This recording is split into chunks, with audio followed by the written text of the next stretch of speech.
If your organization is ready to embrace edge computing, we have good news. The 2023 AT&T Cybersecurity Insights Report provides everything you need to know to get started. In the report, we identify the common characteristics of edge computing. We found edge use cases are rapidly coming online, and we reveal how to secure edge computing. Most importantly, you'll learn how to prepare for your edge ecosystem. Get your complimentary copy of the report today by visiting securityweekly.com/ATT Cybersecurity. That's securityweekly.com/ATT Cybersecurity. Welcome back to Business Security Weekly. I am your host, Matt Alderman, joined by Jason Albuquerque and Tyler Robinson. Security Weekly listeners, we are celebrating the milestone of reaching over 1,000 members of our CISO community. The Cybersecurity Collaboration Forum is a one-stop shop for executive collaboration comprised of CISOs across various industries. If you want to be part of this growing community of CISOs, join us as a member or technology partner. To learn more, please visit securityweekly.com/cybersecurity collaboration. All right, gentlemen, articles of the week.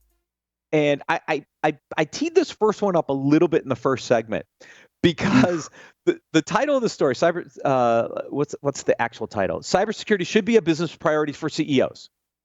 Well, we know that. We've been talking about this for like 4 years. But in this study, 60% of CISOs said their organizations don't incorporate cybersecurity into business strategies, services, or products from the outset. That's why I asked the question I asked. I asked the question I asked because I wanted to see what was going out there, from AT&T security and Cisco security perspective about what they're seeing in the field. Because ultimately, Matt, we've been talking about this in our leadership and article section for months now about how we're seeing budgets stalling out. The last one we talked about is how we're seeing CISO salaries stalling out. And, constantly it's been the mantra of, hey, are we losing traction? This article right here, they took a look at CEOs and kind of gave them a little bit of a litmus test as to how cyber resilient they are, right? And meaning that they're putting cybersecurity first. They're really strategic with their program. They're involved. And cyber resilient CEOs accounts for 5% of the survey, right? 5% are considered cyber resilient CEOs. For me, that doesn't say much. No. Yeah. There's some staggering numbers in here from the cost of suffering cyber attacks. Like 54% of CEOs think that implementing cybersecurity costs more than suffering a breach. Right. I have no words for that. I know, right? And then they actually took a poll of who they considered cyber laggards, which to me means bottom of the barrel, where having a security program is strictly a necessity and it's a check in the box. That's 46% of CEOs who are considered cyber laggards. That's not a good number. No. So Tyler, to kind of put a little more of a point on your data point, less than half of the Fortune 500 have a CISO listed on their executive team. So that 54% is roughly about right. It is. Like if you don't see the chief information security officer or a security person as a leader on your team, as part of the leadership team, then obviously you don't believe that it's worth spending money on it. Like those numbers just align. They're scary as hell, but they just align to other numbers we see. Right. Which is why we have such an issue and why we are fighting such an uphill battle across more than we think we should. Like we spend a lot of time with good companies. We spend a lot of time with companies that are forward-looking, that understand security, even some that don't understand security, but we're there. So obviously security has been brought to the forefront. But still, 50%, we're still at this point in 2023, almost 2024, with all of the stuff that we've seen in the news and with geopolitics. Like, how are we only at half with all of the effort and decades we've done this? I know. And I mean, this article even comes across and gives some financial benefit of being a cyber resilient CEO from a fiscal perspective, from a financial performance perspective. And it talks about these leaders when it comes to detecting, containing, and remediating cyber threats. And the stats that they have is if you're a cyber resilient CEO with a great cyber program and a proactive cyber program, you're going to achieve 16% higher incremental revenue growth, 21% more cost reduction, 19% healthier balance sheet. So there's fiscal data here to help prove that there's a financial benefit to this. Yep. All right. That was only Article 1, ladies and gentlemen. Woo! Article number 2, why mere compliance can no longer ensure cybersecurity for businesses. Duh. Well, because we know that a check in the box mentality does not create a good cybersecurity outcome, right? I mean, we've talked about this a million times over.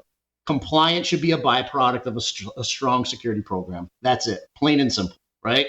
It's not the other way around. We cannot be taking the checkbox approach. It's something that we've been talking about for years and years and years now. Yeah, I mean, we have 50% of these companies catching up, though. So, like, to be fair, I guess I really do have to change my mindset around. These companies still have to catch up. They do. True. They do. There's a now, don't get me wrong. I mean, is compliance the good, stick/carrot to move the needle? Sure, but it's not the end all be all, right? It can't be. It has to be a strong security program in order to have that, in order to meet your compliance needs. It should not be. How do we shift that mindset, right? Like, you're 100% right there. Compliance has driven a lot of things. You look at PCI, even look at the cybersecurity or cyber insurance industry right now, and what they're going to be able to push. They are a great place to provide incentive and dissuade people from not doing security.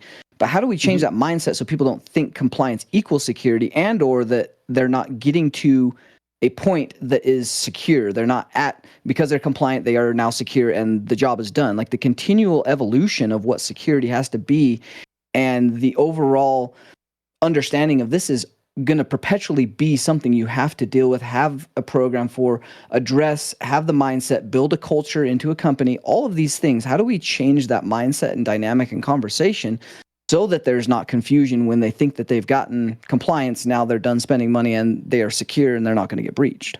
Right. In some aspects, I think some of the responsibility lies on these regulators. Regulators need to be speaking to this. Regulators need to be auditing this. It can't just be check in the box and walk away and you are compliant. They need to be assessing the program holistically, right? Again, it's the carrot and the stick. And if an organization goes in and says, I just need to meet these 50 check boxes, that's all they're going to do. That's all they're going to do. If we want to change behavior, we need to have those incentives or those carrots or the stick in the bad scenario that shows them that we need these behaviors changed. And as much as I hate it, like I really do hate having one place that seems to make the biggest difference especially with compliance and regulation stuff. But it does seem like cyber insurance and the ability to renew your cyber insurance seems like the best place because that falls under all verticals and for all companies. And so that carrot and stick, you can lower the policies, you can hire the policies, you can not get a policy, therefore you can't do business because you can't go through procurement for other companies. All of those things seem to be a great place to act, but that continual testing as like a renewal point year over year or even ongoing evaluation falling to the cyber insurance, like I think that has potential. And again, I don't love it because I don't like one place doing that and they're going to get it wrong. But I believe that there is an opportunity there that if we get the right advisors and we begin to make and get the right conversations happening in the cyber insurance companies, maybe we can push the needle a little bit further, a little bit faster. Yeah, it's such an interesting conversation. And I mean, this is something that we could drive in so deep because, on the show, Tyler, we've been talking about the need of organizations to start self-insuring for cyber liability because they're not seeing the benefits of dealing with these insurance brokers. So that's the dichotomy of what we're talking about. Organizations are wanting and praying to self-insure. Now, how do you test that? Right? Yeah, your third-party supply chain and risk associated with who you choose to do business with, and or maybe you don't have a choice of who you're doing business with, or even looking at what the SaaS applications that these third parties are using and having to do business with. Like, we're talking about third and existential effects across different business verticals just to do business. Like we're at a point where it's getting a little bit complicated to evaluate risk. Yep. Yeah. So this is where I want to go just a little bit, because I tried to go there a little bit with Scott, right? If alignment of security is with the CEO, because he's seen more of that, and the CISO is actually starting to understand the business and what the business outcomes are, then the measurement for this actually is dollars and cents, guys, right? And I think that's the biggest challenge yet, is how do you quantify the risk into financial dollars for people to make decisions that they know how to make. They know how to make dollar and cents decisions. If it's going to cost me $5 million to avoid $150 million of a breach, they can make that decision, go, yeah, that makes sense. What they're not going to do is spend $150 million to save five, right? And I think the issue we still have as an industry is we're not getting to the financial impact yet of what these risks are. And until we do, I don't know that we can ever have a really good conversation with the CEO, the CFO, or the board. No. And the other side of it, Matt, that I always want folks to remember, how do we help drive revenue? A lot of times it's not just about reducing risk and saving the organization for X amount of dollars in breach cost. It could be driving revenue. Because if we meet if our program meets these certain requirements, we could break into a whole new vertical where we can do business, right? I mean, think about it from, right now with CMMC and being able to do business as a DoD contractor, right? I mean, if you can meet those CMMC requirements, now you can break into a whole new industry. But the question becomes, are you just checking the box, or you're actually doing the security program where compliance is the byproduct of a strong security program, right? But you can start making the case of how you can drive revenue, break into new verticals, and actually help the company grow revenue. I mean, that is another good point, Jason, and a point of contention is, how do we actually measure, quantify what the risk is for the value that we're taking on from a business standpoint? Outside of security, yes, we do have to do security, but at what level do we have to do security that makes sense for the verticals and the revenue that we are doing as a business? Because at the end of the day, as a capitalist or a good business person, if you don't have an understanding of what your numbers are there in order to appropriately handle business and make those revenue numbers match for the level of security and cost of doing business, then you may be net negative at this point, and therefore there is no point. So how do we actually begin to effectively measure and then provide alternative mitigating and compensating controls that may not cost anything? That's the thing that people don't realize is, yes, you do have to spend money to get to secure points in time, but often the time or the money that you're spending should often be on resources, because the tools and the products, many of them are free or could be done free in order to save money to fit the business model that you are currently in. And the answer to that, Tyler, is it's not only our job. This is why collaboration across the C-suite is important, because this is a conversation that you should be sitting around a table with your CFO, maybe your chief operating officer, maybe the CEO, maybe if you're a services organization, your services leader, and start talking about whether the squeeze is worth the juice. If we invest here, how can we drive revenue there? If we invest there, how do we reduce risk here? And now you're having a conversation with all of the key players, all of the stakeholders who run the business, and you're making good business decisions together. And that responsibility is not falling solely on the scapegoat of the CISO, and the executives have to actually take the buck and be a part of that conversation so that they make the decisions. 100%, but it's the only way it's going to work. As a CISO in an organization, don't expect yourself to know everything. Work with your CFO on quantifying risk. That's what you should be doing, because they do it in the rest of the business, right? So why wouldn't they help on the cybersecurity side? It's not only on the CISO. You have to bring in all the business stakeholders. That's how you get a seat at the table. It's the collaboration with everyone, making business decisions together. I love this conversation. We're gonna have more of this because next week I'm in studio with Jason. We're gonna dig into Right. this a little more, actually, in the Say Easy Do Hard segment. So this is a good little tee up to some of our work next week, Jason. I love it. Article number 3. What CISO should exclude from the SEC filings? It's an interesting article. Evan Schuman put this together. I like his writing. He takes some really interesting angles in some of the work that he does. So it's interesting. Like, here's what you have to do, but here's the things you should actually probably not do in some of these filings. Yeah, I mean, it highlights what a pinch CISOs are in too, right? I mean, they're put in a position where they need to determine, what's material and what's not. And I'm going to be frank, there's not a whole ton of guidance out there from the SEC, right? about how to manage that and how to make those conclusions. But, it's they say it well in the article that CISOs are simultaneously juggling competing objectives. Report as much as you can, report as little as you can, and report only what you're confident about. And each one of those has its blessings and its curses, right? So, I mean, that's the conundrum that these CISOs are in, with not a lot of guidance from the SEC. Right. There are a couple examples because Caesars MGM and Clorox has done 2 filings so far.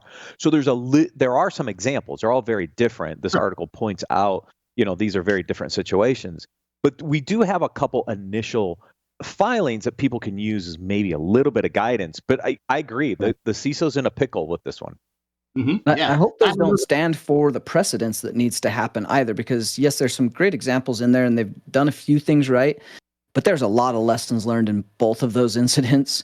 And to be honest, we really do have to be careful about what we're confident about, what we're reporting, because inside of that, there's the media, there's the public purview, and there's the rumor mill that runs pretty rampant and causes a lot of issues during an investigation that can tip hands, show all kinds of stuff. And really, in 4 days, there's very little you are very sure about during an active incident. So I think the timing is going to be an issue that hopefully the SEC takes and looks at once we've gotten some concrete evidence around this and have some solid examples of what is working and what is not working here. I couldn't agree more, Tyler. And unfortunately, we're in a day and an age where we're seeing trial by social media before we're seeing true findings, right? So ultimately, we have to be very cautious about what we're putting out there. And on top of it, what are we tipping our hand to the malactors too? We got to be careful on that side as well. So, one of the things that they pointed out in the article is, listen, there is absolutely no requirement to go out there and discuss what you're doing for remediation. So don't do it. There's no requirement. You don't want to be tipping your hat, right? So at the end of it, it's a balance, right? And there's just so many pressures coming from every angle when you're in the middle of this.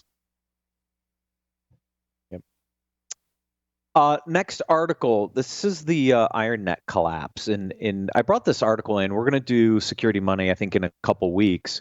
We've talked about some of the challenges with some of the public-facing companies. We've had a couple fail now, and the question becomes, what does this mean for the broader market? And there's some interesting statistics in here. One is about the CISO budget. Only increasing by 6%. That's real. That's why we're seeing consolidation. We were talking about aspects of that on the last segment. Those are real pressures, and you're seeing consolidation across plays. You can't be a standalone solution in this market. Like, you've got to figure out how you snap into the rest of the ecosystem. I think this is a really good example of what we were talking about last segment, a little bit around the consolidation pressures. Oh yeah, and to be honest with you, as soon as I started reading this, I started having flashbacks of our show with Robert Herjavec, saying this is what's going to start happening out there, right? Like the days of the SPACs getting all this money and private equity just literally throwing money out the window to bring in these. Those days are gone. Those days are absolutely gone, and they're in order now to make it, there's a tremendous amount of diligence, where these equity firms are looking at your EBITDA, they're looking at your margin, they're really dissecting your organization now for profitability. And this is the end result of what we saw. This is the end result of throwing all that money around. And not necessarily a bad thing. We talked about that with Hershevek, right? The consolidation, the throwing around of money, the unicorns happening all over the place, the overvaluations, like all those were not great for the market, and unrealistic expectations and deliverables and continued acquisitions, all of those things were causing problems in the market. So this is just a correction. And if we remember this as a correction, that lends itself to good lessons learned and positives. And the too big to fail no longer has kind of a place at the table, which is great because that lent itself to a lot of mistakes made by executives and frankly, bringing in a lot of people that didn't deserve to be in positions of authority and make some of the decisions that were made. In the concept of growth at all costs is gone right now. Yeah. It's gone. Companies have to be sustainable. I've been having lots of conversations recently. We'll get into those details in a couple weeks. But what I'm seeing is, look, if you don't have a route to profitability, you do not control your own destiny. And if you don't control your own destiny, you now are going to get scrutinized in a way you were never scrutinized before, which means it's going to be harder to raise money, or it's going to be more expensive to raise money, or you can't raise money. Like, there's just so many dynamics. And what you're seeing now is the move away from the revenue growth to profitability right now. I'm curious, because you're seeing a lot of private equity money come into the field. Private equity has a slightly different investment philosophy. What does that do to some of these organizations over time? I'm waiting to see how this plays out, but these pressures are real, folks. They're real. The pressures lend itself to good business, right? Now we're in that corrective place where you now have to know your stuff, and you have to be able to do good business, and you have to make good decisions with some forethought. So all of these things, again, just go back to where we were around doing and making good decisions and being good capitalists. Like, if we're going to go make money and build a business, the reason we're building a business is so that it becomes profitable. This seems like business 101 and getting back to that point. Like, cybersecurity went way off its path. And I think this corrective nature really does show the maturity and expected growth that has to come from maturing and learning some of these hard lessons. And this is just the results of those. And it was a lot of the things that we were talking about on this show that were not happening during the gravy train. Why aren't we making good business decisions? Why are these things happening? Like, we were asking some really hard questions during the gravy train. Yep. Oh, I have so many things to say. I'm going to bite my tongue for now. We got a security money segment coming up. We can dig in this a little more in a few weeks. All right. The 10 emotions that are undervalued in the workplace. It's a pretty interesting list where anger is on this list, by the way, as an undervalued emotion, which most people would probably think shouldn't be on this list, but it's on this list. I mean, Matt, those are all the ones that I pulled out, the ones that you wouldn't typically would think would be on this list, like frustration, regret, discomfort, and anger. While we may look at those as negative emotions, they have a path to positivity, right? I mean, think about what can be bred out of frustration. Innovation can be bred out of frustration. If you're frustrated with a product, a tool, a process, it's going to make you strive to fix it, right? Regret is such an incredible learning tool that you can work with. As uncomfortable it is to sit with regret, as uncomfortable it is to sit there and be regretful, it's your opportunity to learn and do better next time. Discomfort. Almost all the negative ones here have choice, though, right? Like, those are all associated with a choice. You choose how to make regret work for you. You choose how to leverage frustration. I think those are the key points that I was pulling. Like, you have a choice here, and these are negative emotions, but they're also emotions that have the ability to do good when used in a fluid and mature mindset, with that growth mindset, that positivity, and even some of the positive ones in the list. Like, we do undervalue enthusiasm. Like, you infectious, and you want to be around people, and you want to work harder when you're around people that are very enthusiastic about showing up to work, about life, about a project. Those are the things that drive human nature, the intangibles that are really hard as a leader to reward and make sure are facilitated and cultivated as you move forward, and really rewarding them in meaningful ways. Right. And I look at some of those more positive ones as kind of sleepers, right? Because you can do positive things with those, but don't allow those emotions to make you a complacent person either. That's that growth mindset you were talking about, right? Because if you're always enthusiastic and you're always happy and you're always filled with joy, you could become complacent really quickly, really easily. Or taken advantage of. Same for grace, like being very graceful to people and being very understanding. You can do that continually, but that still does not lend itself to productivity if you're not having expectations of people and really pushing people to do better and be better as well. So it's, again, double-edged sword of balance and choice. That's it. These 10 emotions are great, but it's all what you do with them that matters. Right. Yeah, and this is the second article that quotes Ginny Rometty, the former chairman CEO from IBM. Somehow, I pulled two articles this week that both had different quotes, but both quotes from her. Figure that one out. All right, let's see. Effective communication. I thought when I pulled this one out, the key to workplace success, we might have covered this one before, because when I was looking at it earlier, I'm like, did we cover this one? Or is this just, or it's very similar to the one we covered? It is extremely similar to one we did either a week or maybe 2 weeks ago. It's all about active listening, nonverbal cues, being empathetic, all of those leadership qualities that we talk about a lot here in our leadership section. It's revisit some of those articles on leadership traits, and it aligns great to this article. Life skills, right? Like if you have to go and tell someone, if you improve these will exponentially increase both your salary and influence. I would say this 5 list right here, like practice, read, reiterate, do it all over again for the rest of your life. Absolutely. 100%. Was it last week, Jason, we did the segment with some of the suggestions for your resume? I've shared that segment with a couple of people. They're like, oh my God, that was awesome. Like, to think about how do you show your communication skills? It's such an important part of our industry. We talk about it a lot, right? That segment actually gave some really good guidance on these are some of the things you should try to figure out how to get into your resume. And that's why we pull these communication articles, because it is such an important part of our industry. If you're going to be a leader in this industry, the ability to tell stories and listen and be able to communicate effectively, huge for us. And so I just kind of double down into some of those segments. There's some great advice in there. Yeah.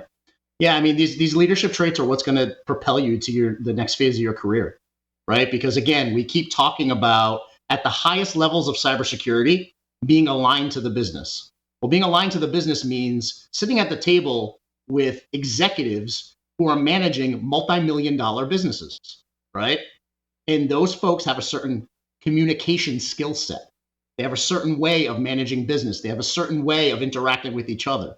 And if we want a seat at that table, we need to adapt to that business environment. We don't have if you want to stand out at that table, or your leaders do not do these things well, you will stand out by doing these and doing these well. Right. Absolutely. That's the advantage. If you do them well, you will actually have an advantage over your peers. Gentlemen, always a pleasure. Tyler, thank you for joining us today. It's always great to have you.